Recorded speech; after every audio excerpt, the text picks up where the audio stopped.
Hi everyone, this is my one-take review of Jurassic World Rebirth. I've just come to the nearest park in London from the cinema. I'm 10 minutes out, and there's going to be some rough edges on the noise because I'm sticking with the one-take aesthetic, but London is doing its thing around me. Look, the Jurassic Park franchise has always been a really good bet if what you want to see is lots of people being eaten by dinosaurs. And if that's what you want to see, you're going to see it in this film. I don't deny that. The question is whether or not this franchise has been reanimated one too many times and its DNA needs to be put right back in that amber. I think the answer is yes at this stage. The Jurassic World franchise, as the sequel to Jurassic Park, the first three, the latest, is it now 3 or 4? They've been diminishing returns. The first one was pretty good, Jurassic World, because let's face it, there had been like a 20-year gap or something in between the films, or maybe 13 or 14 years, and it was enough time for the series to recharge.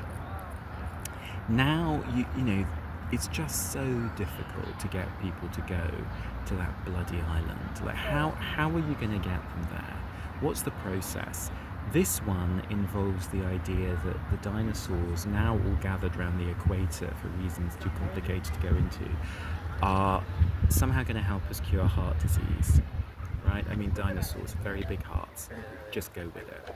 So, our plucky central characters, played by Scarlett Johansson and Jonathan Bailey, both looking gorgeous, and I suppose that's half the film for you there. That's probably half the audience. They kind of are going to go to this island and they're going to extract vials of blood from these dinosaurs in order to cure heart disease. So that means every time you see someone drop one of these vials of blood while fleeing a pterodactyl, that's heart disease on the line, guys, right? We cure it or we don't because of this. I mean, make it make sense? Actually don't. Never mind. But the point is, they do one or two quite clever things in this film. One is that for at least the first half of the film, you actually quite rarely see a close-up or a direct shot of a dinosaur. Instead, you get a lot of submerged dinosaurs because we're on water for the first part of the film, so there's plenty of seagoing dinosaur action, and so you see bits of them. It's very much, you know, a return to early Spielberg, not that it's him, but it's a reference back to his early work.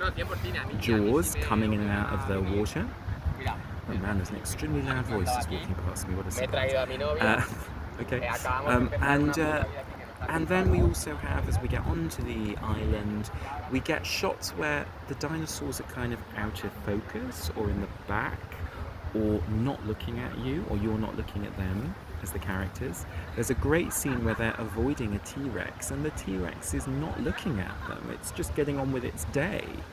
It reminded me of, extremely pretentious reference alert, sorry, Bruegel's Fall of Icarus, which is where it's a completely normal daily scene of people like doing their laundry, and somewhere in the background is a boy with wings falling into the ocean, and it's very much that aesthetic. It's like, hey, you know, these dinosaurs are just getting on with their daily lives, and meanwhile there are these people. At one point this guy goes for a leak, and a dinosaur, a velociraptor actually, the only time we see one, it appears out of focus behind him and it's sneaking up on him, but the focus doesn't shift to the velociraptor, it stays on the guy who's taking the leak.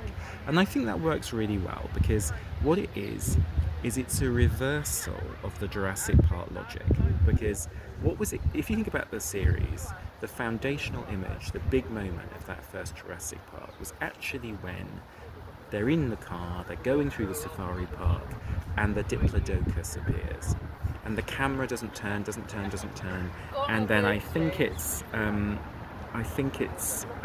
is her name, the woman who's in it, who swivels Sam Neill's head towards it, and then the camera swivels, and Laura Dern, and there is the Diplodocus. And what was magic and special and surprising about that was the literal element of it. The fact we were actually looking at, I mean it was CGI, but we were looking at the body of a dinosaur. It was explicit. Everything was clear. The clarity was what was so revolutionary. Whereas now, actually, we're used to that, and that's like a meta-narrative in the films. They're always saying nowadays, "Oh, people aren't going to the parks anymore because they're sick of the same old dinosaurs," and the solution is increasingly complex, genetically engineered monsters for entertainment. But this film cleverly says, "Now the solution is to make you look differently at these animals, and the way we're going to do that is restore mystery to them. We're going to reverse the logic of this entire franchise, and we're going to make the monsters out of focus for most of the film. We're going to make the monsters uncanny because they're a little bit marginal." Of course that changes, of course at the end we see them up close, but the best moments of this film are when the monsters are allowed to be ghosts again.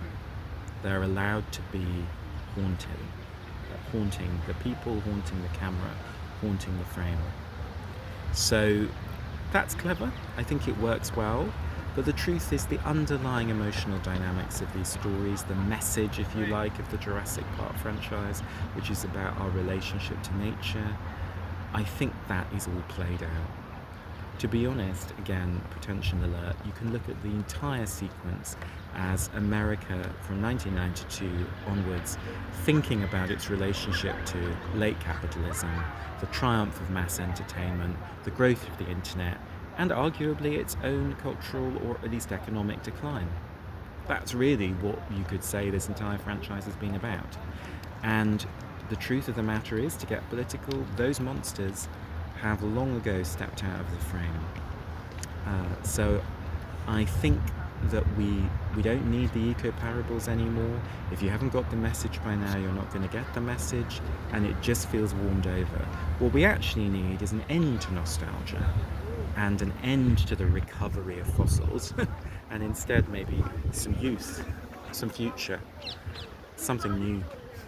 So I think this sequence is extinct. But nonetheless, if you want a good night out, you're a bit of a sadist, go and watch it.